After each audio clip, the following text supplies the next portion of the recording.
নাতনি যেহেতু প্রাপ্তবয়স্ক হয়ে গেছে, নানার সাথে ঘুমাইতে পারবে না। আল্লাহ রাসূল সাল্লাল্লাহু আলাইহি ওয়াসাল্লাম বয়ঃসন্ধির নিকটবর্তী হওয়ার পর আলাদা ঘুমানো আবশ্যক কথা বলে গেছেন। একই সাথে একই বিছানায় ঘুমানোটাও নাজায়েজ, তবে এক মহিলা আর এক মহিলার সাথে একই বিছানায় ঘুমাতে পারবে। নাতনি নানির সাথে ঘুমাইতে পারবে, নাতি নানির সাথে ঘুমাবে না, নাতনি নানার সাথে ঘুমাবে না যখন প্রাপ্তবয়স্ক হয়ে যাবে। দুইজন পুরুষ একসাথে একই বিছানায় ঘুমাতে পারবে যদি সতর ঢাকা থাকে। দেখেন রাসূল সাল্লাল্লাহু আলাইহি ওয়াসাল্লাম এই জন্য একটা হাদিসে বলেছেন, আমরা এই শীতকালে কী করি, দুই বন্ধু যখন এক বিছানায় ঘুমায়, ধরেন কক্সবাজার ঘুরতে গেছে, এক কম্বলের নিচে অনেকে ঘুমায়, করবেন না এটা। রাসূল সাল্লাল্লাহু আলাইহি ওয়াসাল্লামের ভাষ্য হচ্ছে স্বজাতীয়, মানে দুইজন পুরুষও যদি এক বিছানায় ঘুমায় তাহলে যেন দুইটা কম্বল নিয়ে ঘুমায়। ধরেন এক বিছানায় তিনজন পুরুষ ঘুমাচ্ছে, তিনটা কম্বল নিয়ে যেন ঘুমায়। এটা আমরা মারাত্মক ভুলটা করি অনেকেই।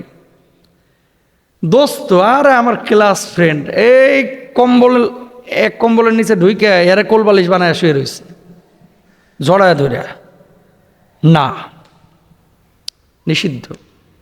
মেয়েরা এই কাজগুলো বেশি করে, বিশেষ করে কাজিন, খালাতো বোন দুইজনই প্রাপ্তবয়স্ক, বিয়ের বয়স হয়ে গেছে, ওরে বাবারে বাবারে এমনভাবে জড়ায় যেন দুইটা সাপ পেঁচায় রয়েছে।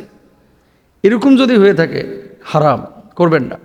দুই নারী এক বিছানায় ঘুমাইতে পারে, কোনো সমস্যা নেই, তবে দুইজনকে আলাদা আলাদা কম্বল নিতে হবে, চাদর নিতে হবে, ওড়না খেয়াল রাখতে হবে, নিজের লজ্জাস্থান ঢেকে রাখার চেষ্টা করতে হবে। তোমারা পাস जो चीज़ है मेरा पास वही चीज़ है, শর্মে কি कोई बात नहीं है। তোমার কাছে যা আছে আমার কাছে তো তাই আছে, শরমের কি আছে, খোলো। এরকম চিন্তা চেতনা যদি থাকে আপনি কবিরা গুনাহ করবেন, হারাম, এগুলো করা যাবে না।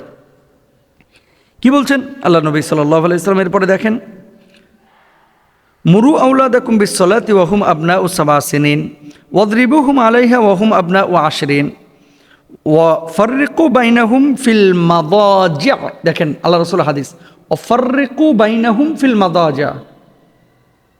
7 বছর যখন হলো নামাজের আদেশ দাও, 10 বছরে দরকার হয় মারও নামাজের জন্য, এবং এই নামাজ যখন তার উপরে ফরজ হয়ে গেল সাথে সাথে বিছানাটা আলাদা করে দাও।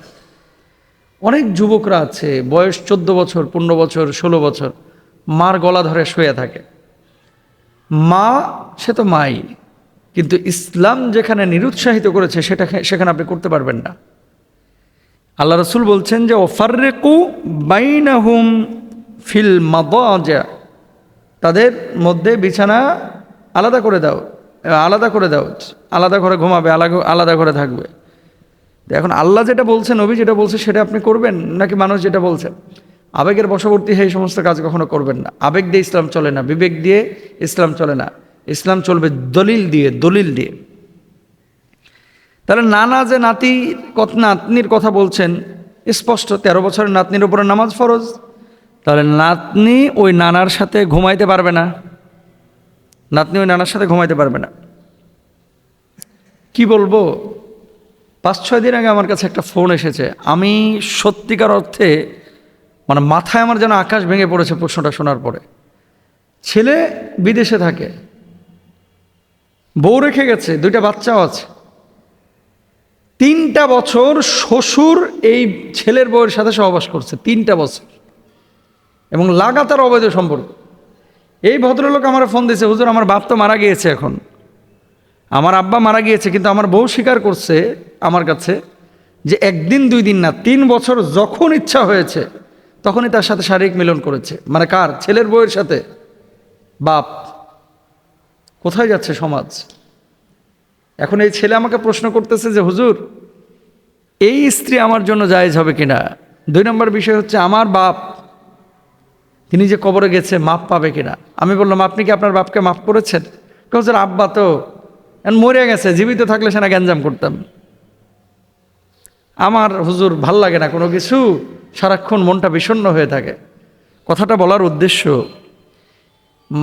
মাহরাম গায়রে মাহরামের বিষয়টা যদি আপনি ফলো না করেন, শ্বশুর শাশুড়ি এদের সামনে একবার উন্মুক্ত হয়ে চলবেন না, একটু কনজারভেটিভ লাইফ লিড করবেন, ঢেকে চলে।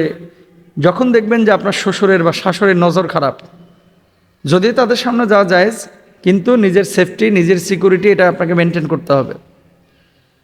আর শ্বশুর যখন 3টা বছর তার সাথে এই ধরনের অবৈধ রিলেশনশিপে জড়াইলো, কেন ওই বৌমা শ্বশুরকে বাধা দিল না, তার মানে তারও মানে চরিত্রের মধ্যে ঝামেলা আছে। কেন তার স্বামীকে বললো না যে তোমার বাপের নজর খারাপ? এটা বলতে পারতো, তাহলে তো দুইজনে গুনাহ থেকে বেঁচে যেত। কেন বলে নাই? আমাদের বাংলাদেশে এই ধরনের প্রবলেমগুলো গোপনে, আড়ালে, প্রকাশ্যে, জেনে না জেনে অহরহ হচ্ছে। আর মানুষের তো একটা শারীরিক চাহিদা আছেই। বৈধভাবে, বৈধ জায়গায়, বৈধ স্থানে এটা তো আপনি করতে পারেন। অবৈধ জায়গায়, বিশেষ করে প্রবাসী ভাইয়েরা যারা এরকম বউ বাড়িতে রেখে যান, আপনাকে আগেই বলবো যে আপনি আপনার বউয়ের নিরাপত্তাটা নিশ্চিত করেন, নিরাপত্তা নিশ্চিত করেন। আল্লাহ তাআলা আমাদের সবাইকে বুঝে বুঝে আমল করার তৌফিক দান।